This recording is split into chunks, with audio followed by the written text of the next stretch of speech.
Buenas noches, distinguida teleaudiencia de Antena 7. Bienvenidos a Toque Final.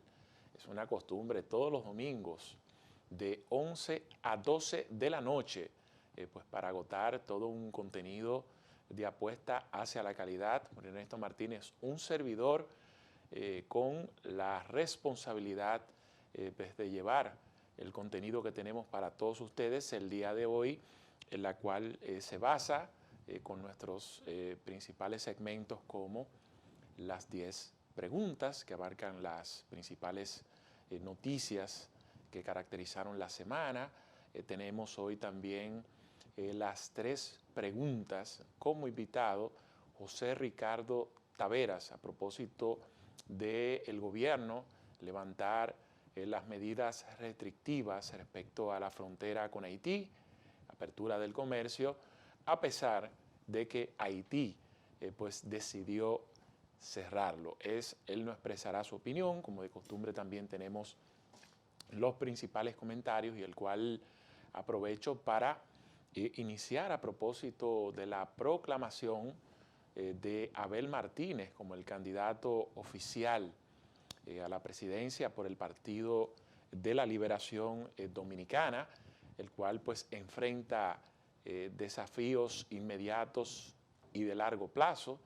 Pienso que tiene la gran oportunidad de relanzar su candidatura presidencial y a la vez también que eso se traduzca en beneficios hacia la estructura que lo acompaña, que es el Partido de la Liberación Dominicana. Hay una expresión que se usa mucho en las religiones y es que no hay mejor maestro que el enemigo, porque es aquel que te enseña tus puntos débiles y a la vez los fuertes. Y es lo que permite tener la capacidad de saber cómo responder y a la vez cómo puedes defenderte. Y pienso que dentro de los principales retos que tiene la candidatura de Abel Martínez es la de poder fidelizar en función de las críticas que se hacen, sobre todo desde fuera y también algunas internas, es fidelizar, tratar de consolidar pues ese voto, esa estructura del Partido de la Liberación Dominicana, que las propias encuestas incluso indicaban o indican que pues, una de las debilidades que tiene su candidatura tiene que ver con compactar al 100% esa organización política para que eso así pueda entonces empezar a tener mejores resultados hacia afuera. Pienso que pues Abel ha desarrollado una línea muy crítica hacia el gobierno, lo que no está mal, pero a su vez también debe ir acompañado de ideas propositivas en la cual obliga a estructurar un discurso que le permita ir desarrollando en la gente y sobre todo en esos sectores como clase media alta, un perfil el cual empiece a visualizarlo como un verdadero candidato presidencial. Abel tiene ventajas en este proceso, si una de ellas es precisamente que es un candidato joven, con potencial de desarrollo, es un hombre ya que ha sido probado en las diferentes ocupaciones que ha tenido en el Estado Dominicano, ha tenido un desempeño importante, y entonces eso pues ya ha de consolidarse en la gente de que lo pueda percibir como un candidato presidencial con capacidad de desarrollar una buena gestión. Y desde mi punto de vista cierro este tema con una humilde recomendación ya al Partido de la Liberación Dominicana como estructura, partiendo de algo que plantea el libro de Soto Jiménez sobre Pedro Santana, en la que dice que uno de sus principales errores fue que con la anexión a España mató su propia gloria. Y por eso hoy en la historia su figura es muy controversial y mucha gente le condena de forma muy negativa. Y en ese aspecto solo queda pues apelar a lo que se refiere incluso el propio Santana a través del machete, que es la oportunidad que se le puede brindar en la historia de tener su propia reivindicación. Y dice el machete, defendiendo a Santana, quizás debería callar porque me lo han aconsejado, pero hay silencios que hacen más daño que las palabras, y con verdades que contar es mejor decirlas antes que otros cuenten el cuento a su manera. Una de las principales debilidades que ha tenido el PLD tras su salida del poder, ya todos la conocen. Tiene una embestida directa del gobierno dominicano, de cuestionamientos, tiene un ministerio público que se ha ensañado de forma parcial y directa hacia el Partido de la Liberación Dominicana. Hay fomentada una división en la cual beneficia de forma directa a la fuerza del pueblo, de muchos dirigentes que han pasado hacia esa organización política, lo que de cualquier forma, digamos que ha mermado los ánimos dentro de todo aquel que se sienta PLDista, y las mismas encuestas que hoy ustedes ven que reflejan una debilidad en ese partido, mañana sube, hoy baja, a pesar de que el panorama presenta ciertas debilidades, incongruencias, porque todavía falta mucho. Es importante que el Partido de la Liberación Dominicana empiece a dar el frente ante los cuestionamientos, empiece a buscar una manera de transmitir un mensaje a los Churchill esperanzador en medio de las dificultades, que obligue a mejorar la marca de esa organización política. Los dejo hasta ahí para poder hacer una primera pausa comercial para dar continuidad a todo el contenido que tenemos para todos ustedes esta noche en Toque Final.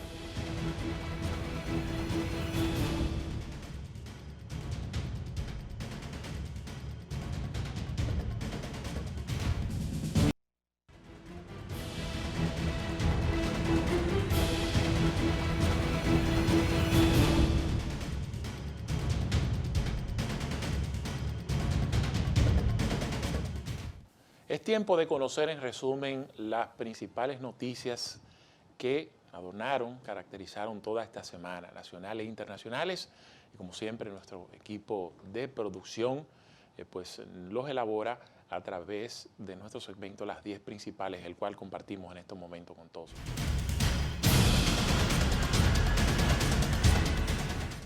El presidente Luis Abinader pasó balance a los planes de viviendas y titulación que desarrolla su administración y aseguró que en 3 años y 4 meses de gestión ningún gobierno ha logrado más que el suyo. En la semanal con la prensa del pasado lunes, el jefe de Estado citó los 3 proyectos de viviendas que gestiona su gobierno. El dominicano se reconstruye, enfocado en la reparación de casas, el cual dijo ha transformado 60.000 unidades. Ese monto se divide en 42.943 en el mismo programa y más de 15.000 a través del Gabinete Social. Mediante el proyecto Mi Vivienda se han entregado 5.665 hogares hasta la fecha y se proyectan unas 7.500 al finalizar el 2023. Con Familia Feliz, dedicado a la construcción de apartamentos, el gobierno ha entregado 2.912 unidades. Para el 2024, según el presidente, hay una proyección de construir 8.814 apartamentos. Durante declaraciones a periodistas y comunicadores, el mandatario indicó que esos 3 programas de políticas públicas han impactado positivamente a más de 211.000 personas. De su lado, Carlos Bonilla, titular del Ministerio de la Vivienda y Edificaciones MIVET, entidad que ejecuta parte de los proyectos, explicó que en el plan Mi Vivienda el gobierno financia el 40% del precio y el 60% se otorga a través del Banreservas. Estados Unidos afirmó que la actual administración gubernamental ha llevado a República Dominicana a destacarse como uno de los pocos países de la región donde los ideales e instituciones democráticas están en ascenso. A pesar de que la República Dominicana se mantiene como uno de los principales receptores de inversión extranjera directa en el Caribe y Centroamérica, inversionistas informan de numerosos problemas sistémicos que limitan el éxito de su decisión financiera, según el reporte de Estados Unidos sobre el clima de inversiones 2023. El documento publicado por el Departamento de Estado señala que los inversionistas citan la falta de normas claras y normalizadas para competir y la falta de aplicación de las normas existentes entre los problemas que afectan la llegada de empresas extranjeras al país. El reporte habla de que el público percibe que la toma de decisiones administrativas y judiciales es inconsistente, opaca y requiere demasiado tiempo. Asimismo, advierte que la falta de transparencia y la mala implementación de las leyes existentes son las principales quejas de los inversionistas sobre República Dominicana. En tanto, los Estados Unidos valoró positivamente los esfuerzos del actual gobierno dominicano bajo el liderazgo del presidente Luis Abinader para hacer frente a estas problemáticas, afirmando que han llevado a que la República Dominicana se destaque como uno de los pocos países de la región donde los ideales e instituciones democráticas están en ascenso. El ministro de Relaciones Exteriores, Roberto Álvarez, abordó las perspectivas y tendencias internacionales que actúan en consonancia con las nuevas dinámicas de las relaciones políticas y comerciales del país durante su ponencia titulada Otro año de retos y logros para nuestra política exterior. Durante su participación como orador invitado y huésped de honor en el almuerzo conferencia mensual de ANCHAR, el canciller Álvarez afirmó que este gobierno ha implementado su programa de política exterior en un contexto de madurez interna que ha impulsado las relaciones internacionales del país a un nuevo estadio, cuestionando y revisando viejos postulados e imprimiendo un nuevo dinamismo a su rol regional y en los organismos multilaterales.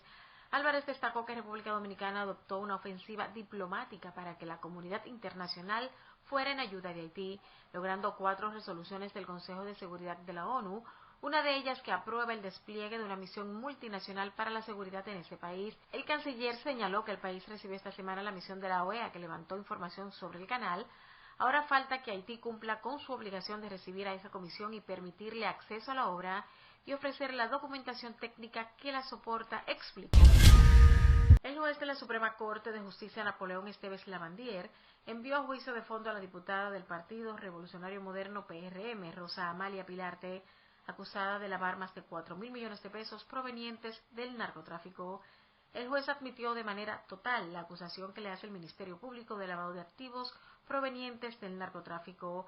No obstante, el fallo del magistrado rechazó disponer medidas de coerción contra la acusada, porque según el dictamen el Ministerio Público no argumentó ni demostró las concurrencias de circunstancias exigidas por la ley para disponerlas. Denegó asimismo que se admitiera para el fondo de juicio contra Pilarte 111.700 pastillas de éxtasis incautadas en allanamiento en marzo del 2019 y considerada la mayor cantidad ocupada en República Dominicana. Al salir de la audiencia, Pilarte dijo que está tranquila y con la frente en alto para enfrentar la próxima etapa de la acusación, que es el juicio de fondo, y demostrar su inocencia. Aunque en jurisdicción diferente por ser congresista, la legisladora del PRM acompañará en el banquillo de los acusados ante la justicia a su esposo Miguel Arturo López Florencio, Miguel López, y a 2 hijos de ambos, José Miguel López Pilarte, es regidor del PRM, y Miguel Arturo López Pilarte. También a su hermana Ada María Pilarte y a la pareja de esta, Manuel Antonio Hinoa Valdés. La familia de la legisladora tiene un proceso abierto desde el año 2020, también por narcotráfico y lavado de activos. El dirigente político Humberto Salazar fue expulsado de forma deshonrosa y de por vida por el Partido de la Liberación Dominicana, PLD, por haber presuntamente violado códigos de ética y disciplina de la organización que incluyen hacer pronunciamientos contra su candidato presidencial. El propio partido comunicó la expulsión del ex titular del Consejo Nacional para el VIH y el SIDA, CONAVISIDA. En sus argumentos para la expulsión del político, el PLD acusa a Salazar de haber hablado mal de Abel Martínez, candidato presidencial de la organización para las elecciones de 2024. La decisión del Tribunal de Disciplina y Ética del PLD se adoptó con el voto de sus integrantes, Alejandrina Germán, presidenta, Manuel Galván, vicepresidente, Gustavo Guzmán, secretario, y los miembros John Garrido, Teodoro Ursino Reyes y Luis Rafael García.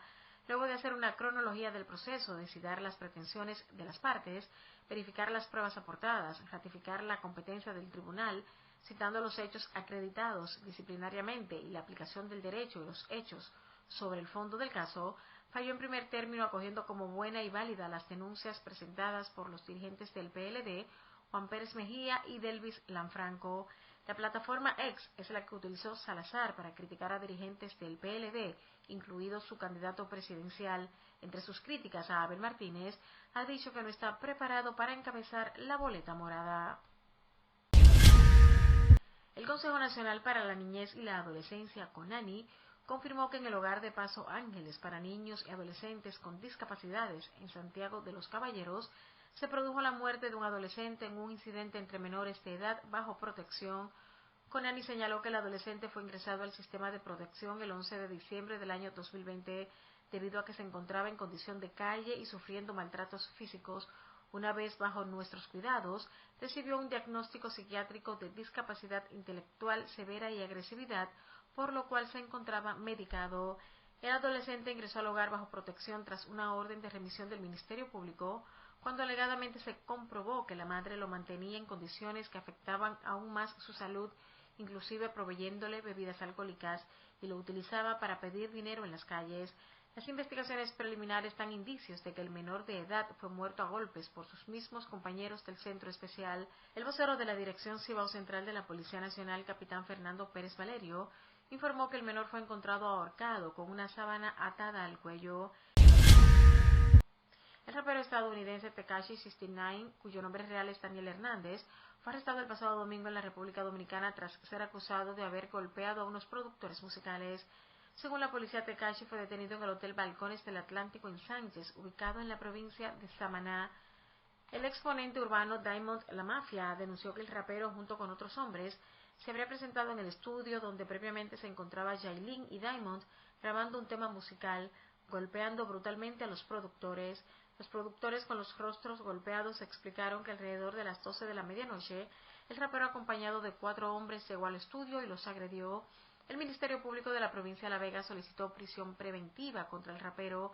Las motivaciones del Ministerio Público giran en torno a garantizar que el polémico artista esté presente en todo el proceso judicial que se le sigue. El órgano acusador lo imputa de supuestamente estar implicado en la golpiza de que fue víctima el productor musical Nelson Alfonso Hilario García y varios colaboradores de este. La delegación dominicana, que forma parte en los Juegos Panamericanos que se celebraron en Santiago de Chile, quedó conformada por un total de 238 atletas. Tras la inscripción definitiva, la jefatura de misión informó que de los 238 deportistas, un total de 166 son de la rama masculina y 72 son mujeres y competirán en 36 deportes, según apuntó Juan Febres, director técnico del COT. El seleccionado de béisbol abrió la participación quisqueyana en la cita continental, ya que el torneo de este deporte inició en el Parque Bicentenario Cerrillos de Santiago de Chile. La novena dominicana, que partió el pasado domingo hacia Chile, tuvo su primer partido el pasado jueves ante el seleccionado de Panamá. Esta semana partieron las delegaciones de gimnasia artística, boxeo y tiro al plato. Así también viajaron los atletas de esquí, náutico, clavados, voleibol de playa, natación de velocidad, bádminton y baloncesto 3x3. Daniel Noboa, empresario de 35 años de la Alianza Acción Democrática Nacional, será el próximo presidente de Ecuador. Hijo del hombre más rico del país, su designación supone una verdadera incógnita. Noboa, un semidesconocido, no tiene experiencia y prácticamente todas las decisiones económicas a las que se enfrentará afectan de una manera u otra a su fortuna familiar, construida desde hace 3 generaciones con la exportación de banano. Noboa ganó las elecciones con el 52.1% de los votos, por delante del 47.9% de Luisa González, que concedió la derrota una vez que la tendencia ya era irreversible. La victoria de Noboa ha supuesto una bofetada al correísmo, el movimiento político alrededor de Rafael Correa. El expresidente eligió a González, una política desconocida y sin mucho carisma, para gobernar por persona interpuesta. No ha sido suficiente la promesa de volver al pasado, cuando el país creció con el dinero del petróleo y sacó a millones de personas de la pobreza. González nunca conectó con el electorado ni pudo distanciarse de su mentor, que genera mucho rechazo en una parte importante de la población.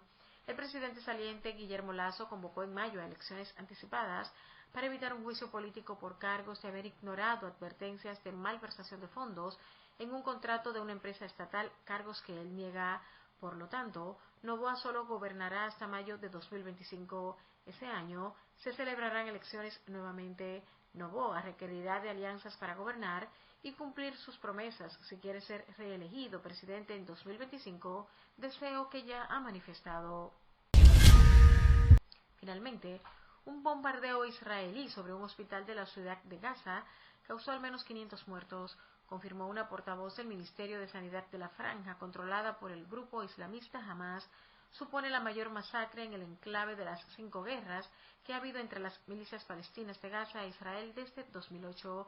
El ataque al hospital Al-Ali en la ciudad de Gaza se produce el 11º día de guerra entre Israel y las milicias de la Franja, marcado por los intensos bombardeos en toda la Franja, donde miles de civiles se refugian en centros sanitarios desbordados de heridos. Se trata también del ataque con mayor número de víctimas mortales cometidos hasta ahora, desde que el pasado 7 de octubre estalló la guerra entre las milicias palestinas de Gaza e Israel, que ya acumula más de 3.000 muertos en Gaza y 1.400 fallecidos en territorio israelí. Tormenta de alcaces, como Hamas bautizó la operación, que inició el pasado 7 de octubre en Israel. En represalia, Israel lleva bombardeando en los últimos días la franja de Gaza. Casi 2/3 de los 3.000 muertos causados por los bombardeos israelíes sobre Gaza son mujeres y niños, dijo el grupo islamista Hamas en la guerra entre Israel y las milicias palestinas del enclave palestino. 940 niños palestinos y 1.032 mujeres han muerto en los mortíferos ataques aéreos contra la sitiada Gaza, mientras los fallecidos siguen aumentando a números sin precedentes, en la que es el conflicto con mayores estragos humanos que sufre Gaza tras otras 4 guerras con Israel desde 2008. A su vez, la cifra de heridos en el enclave se elevó a más de 12.500 tras una nueva jornada de incesantes bombardeos israelíes y lanzamientos de cohetes por parte de las milicias palestinas, que hicieron sonar también las alarmas antiaéreas en urbes como Tel Aviv. Asimismo, al menos 17 periodistas han muerto desde que estalló el conflicto entre Israel y Hamas, 8 más resultaron heridos y 3 están desaparecidos o detenidos. Otra pausa comercial. Al regreso tenemos las 3 preguntas con nuestro invitado José Ricardo Taveras.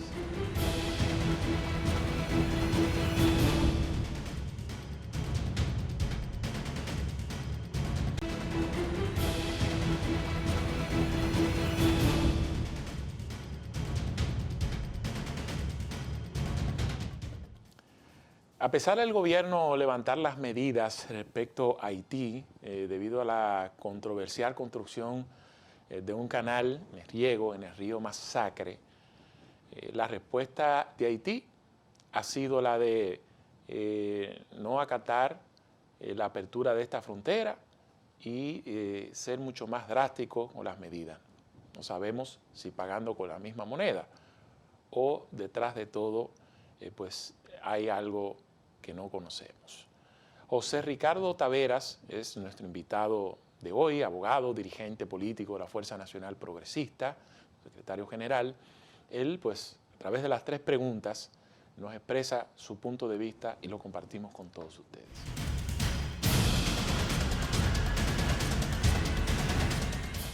Aunque el gobierno dominicano flexibilizó el cierre de la frontera para permitir el intercambio de alimentos y medicinas, autoridades y voceros haitianos siguen renuentes y mantienen la frontera haitiana cerrada. ¿Qué debe hacer frente a esa situación la República Dominicana? Bueno, ya el hecho es un hecho cumplido. Desde mi punto de vista, el gobierno cometió un error.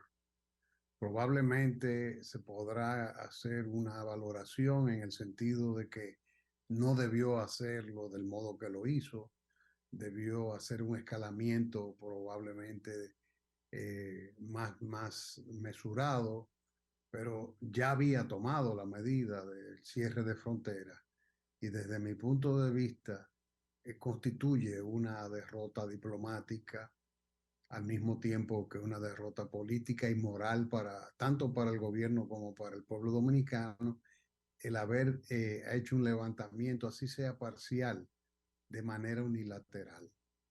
Cuando se toman medidas de esa naturaleza y las toma un Estado a nivel del presidente de la República, lo que corresponde es que se sostengan y que si hay algún tipo de levantamiento, pues que se hubiese producido sobre la base de una conversación en la cual Haití hubiese entregado algo.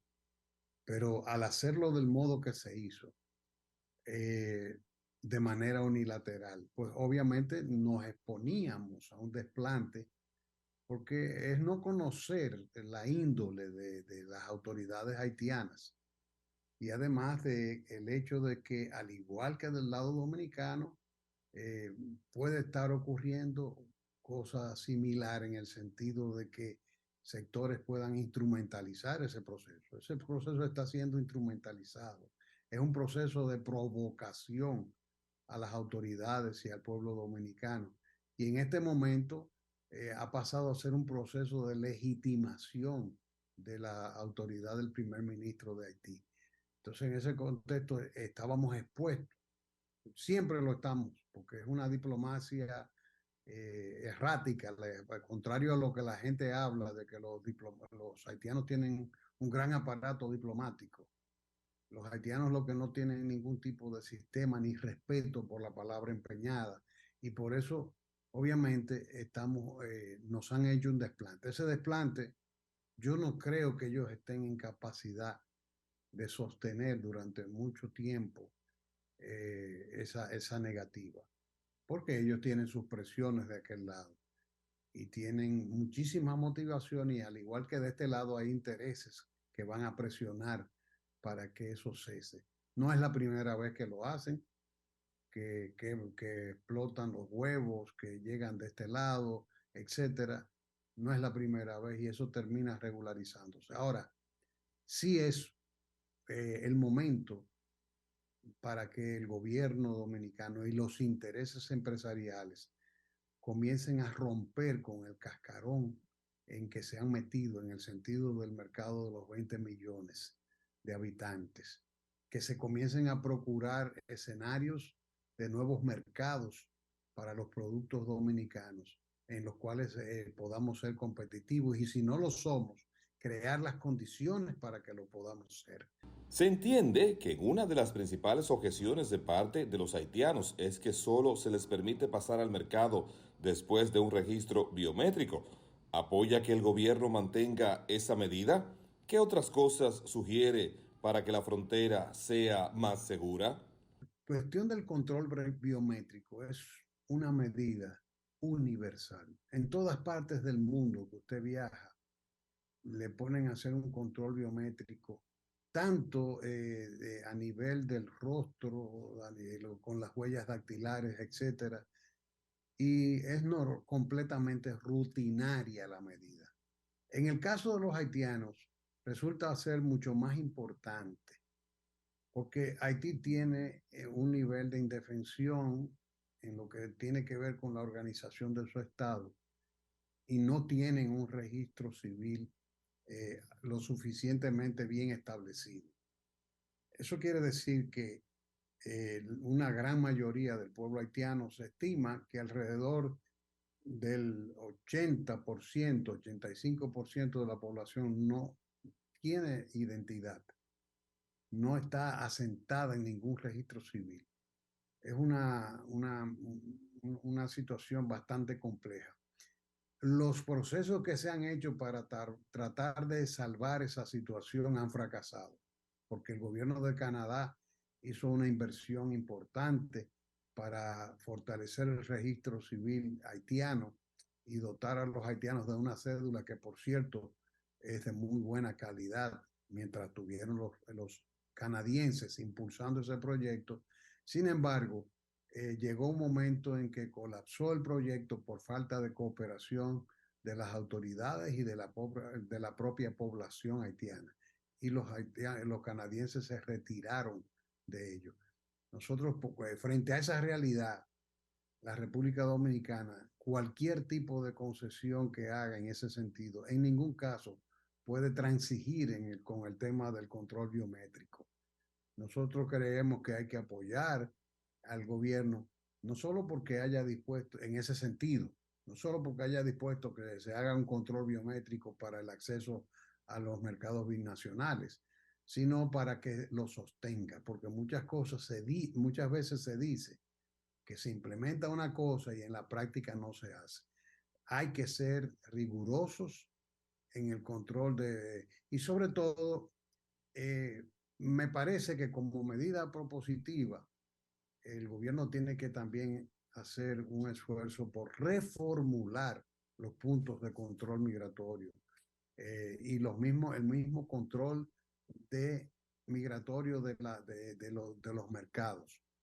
Yo creo que hace falta crear una infraestructura donde exista una especie de área estéril que permita hacer el proceso migratorio sin que hayan los tumultos y de la confusión de los que están cruzando la frontera y la propia población. O sea, eso es lo que genera un caos, porque la estructura de nuestros puntos de control fronterizo terrestre no se corresponden con una estructura de control migratorio adecuada. La policía de Haití está clamando por la llegada de la misión internacional que les auxiliará para desmantelar las bandas criminales que controlan el territorio haitiano. El nuevo conflicto palestino-israelí puede afectar el cumplimiento de esa resolución del Consejo de Seguridad de la ONU, o en cambio tienen capacidad de cometer las voces disidentes que se escuchan en Kenia. Haití no es una prioridad para la comunidad internacional. La comunidad internacional ha estado reiteradamente lavándose las manos con el tema haitiano. Es un tema que llama la atención mediática del mundo. Sin embargo, no tiene ningún tipo de interés geopolítico ni económico. Si Haití tuviese petróleo, otro gallo cantaría. Si hubiese sido un territorio rico en otro tipo de recursos que necesiten las potencias, otro gallo cantaría, porque se la estarían disputando. Pero la estrategia de convertir la República Dominicana en un espacio de compensación del universo de crisis haitianas tiene que ver en gran medida con el hecho de que las potencias no quieren hacer una inversión en Haití. Sin embargo, nadie es capaz de decir, vamos a invertir 20.000 millones de dólares en Haití, vamos a crear una administración internacional para garantizar la eficiencia de esa inversión, vamos a hacer un pequeño plan Marshall para Haití que permita el rescate, porque sin el rescate económico, sin la inversión en infraestructura de salud, sin la inversión en infraestructura de educación, etcétera, de comunicaciones, Haití no va a ser rescatado. Haití no tiene las condiciones para redimirse de manera soberana, porque en última instancia, aunque tenga los recursos humanos para hacerlo, no carece del dinero y no tiene posibilidad, porque no es un sujeto de crédito internacional. Sin el apoyo de la comunidad internacional, podrán ir o no ir los kenianos, podrán ir las tropas, sean de donde sea que vengan, van a ser un fracaso mucho más estrepitoso que el que fue la MINUSTAH, que salió de allí dejando sembrado el caos que estamos mirando, sabiendo que se iba a producir ese caos, y va a pasar lo mismo con los policías kenianos. Podrán llegar eventualmente, porque parece que hay una voluntad del ejecutivo keniano en el sentido de que de proveer esa misión, porque esas misiones también son negocios. Esas misiones son financiadas y son un negocio. La MINUSTAH costaba a la comunidad internacional 800 millones de dólares por año y no eran capaces de tener interdicción ni contra la droga ni contra nada que no fuese el sostenimiento del Estado haitiano a través de que no se le diera un golpe al presidente de la República, nada más.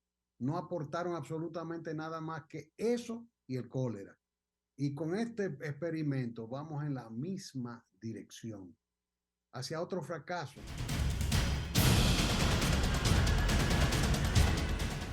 Bueno, nos queda una pausa comercial y retornamos con algunos temas complementarios que tenemos que compartir en este toque final.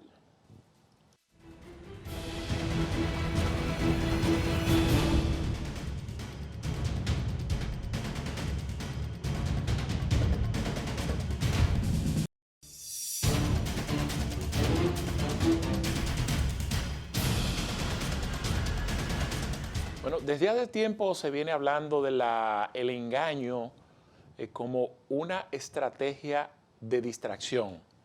De hecho, Maquiavelo y todos esos libros de historia y de política, del arte de la guerra, hacen mucho hincapié a que la distracción o el engaño forma parte de los liderazgos, pero a la vez hacen una advertencia, y es que usted puede apelar a la distracción, siempre y cuando usted pueda articular una buena excusa o una cortina de humo en lo que usted pueda resolver o encaminar su verdadero propósito y luego entonces lo presenta. Es como una guerra de percepción en lo que presento una realidad.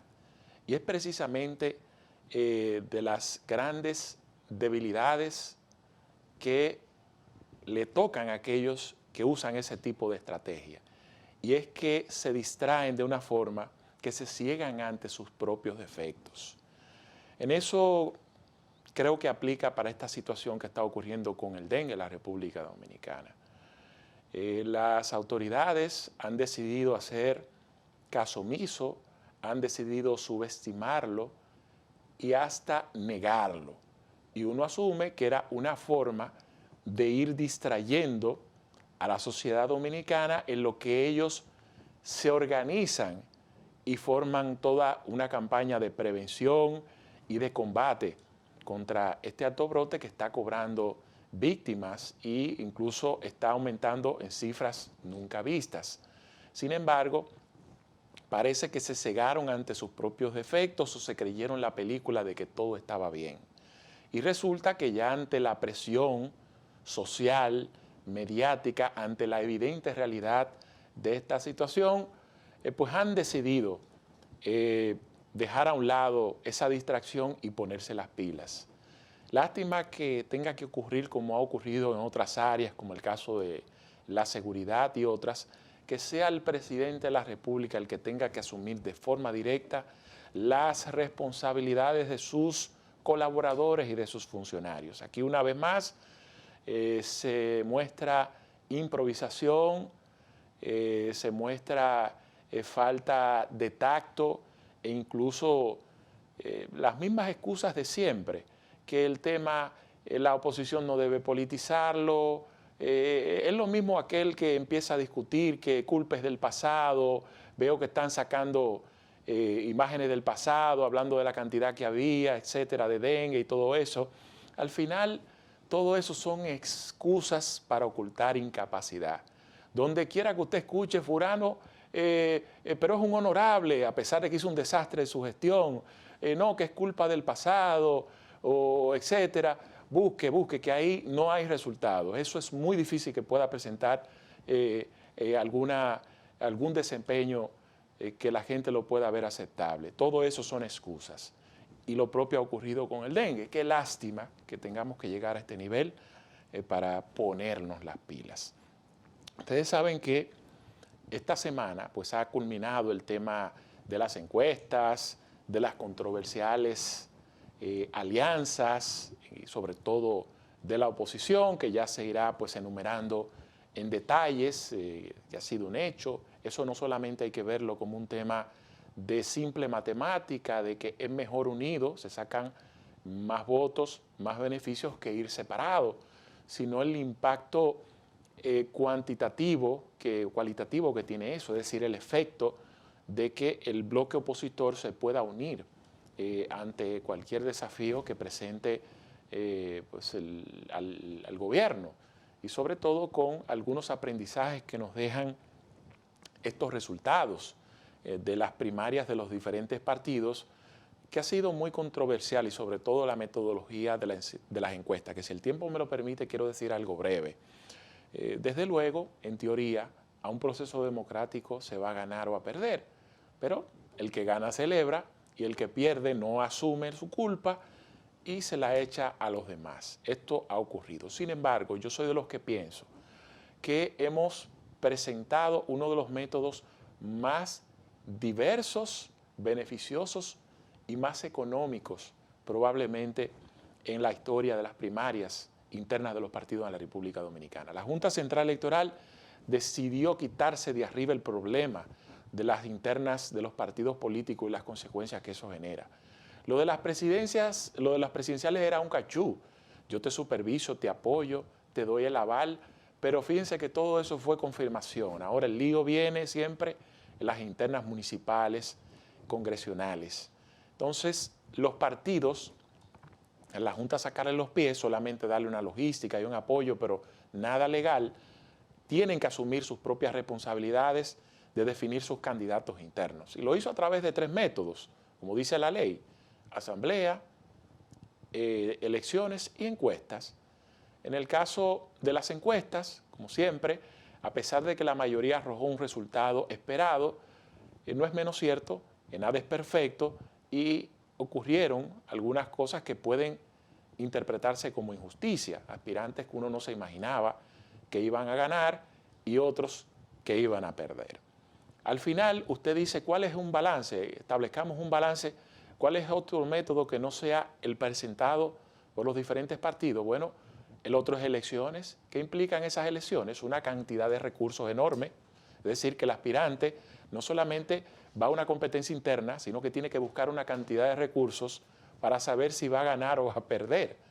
Y aún así, si pierde, no va a aceptar los resultados. Imagínese usted, cuando usted establezca un balance, nada es perfecto. La democracia no trae consigo la solución a todos los problemas debajo del brazo, pero hay unos métodos que son menos traumáticos y dolorosos que otros. Y para mí, este ha sido uno de los menos traumáticos, a pesar de sus dificultades. Vamos a otra pausa comercial, y retornamos ya con la parte final de Toque.